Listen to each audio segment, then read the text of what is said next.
Hello everyone, Doug King here, doing my Chapter 16 current events video. This week's topic was discipline for Chapter 16, and I chose to do my video on an article that was posted out of Indian River County, Florida. The article had to deal with a former assistant chief of the Indian River County Fire Department who was charged with theft after he retired.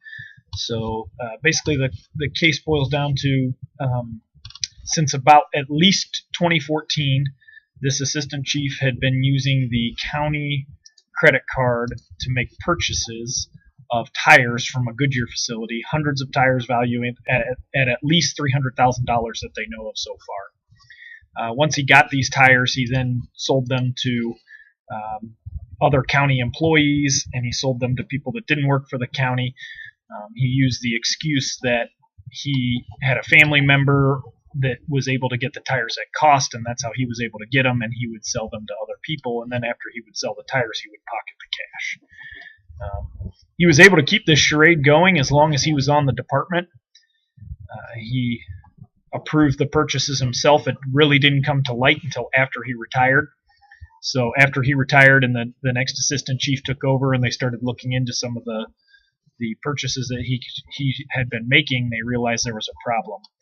And he actually was bold enough to make a large purchase of tires the day before he retired.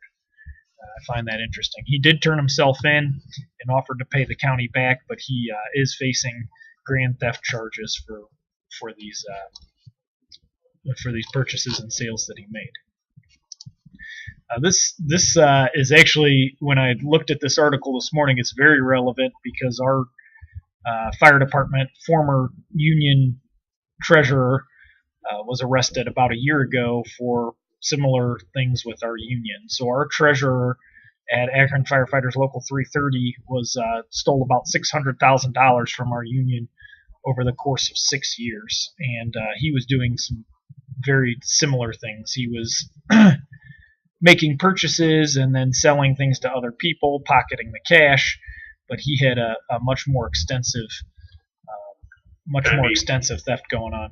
He had been using the credit card to make purchases for his family. He had car payments being automatically withdrawn from the union's account, and like I said, he was also withdrawing cash directly from the account. He even got additional credit cards in the union's name, as well as took some loans out against our union building in the union's name.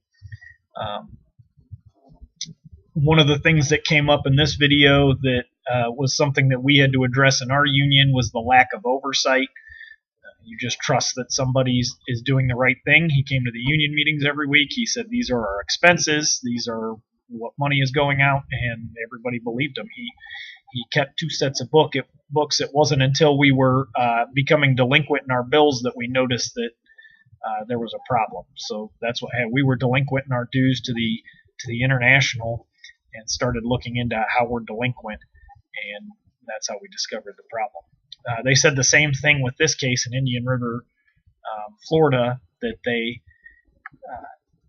that there was a lack of oversight. This assistant chief was in charge of purchasing. He approved the purchases. He did all this, and he was able to get away with it for years until another person stepped in and took his role and realized that there was a problem.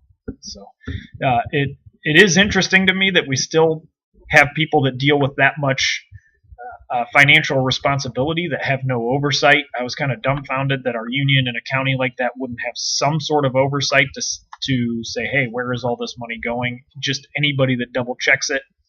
But sometimes that seems to be the case. So let me know what you think in the comments below, and I appreciate it. Thank you.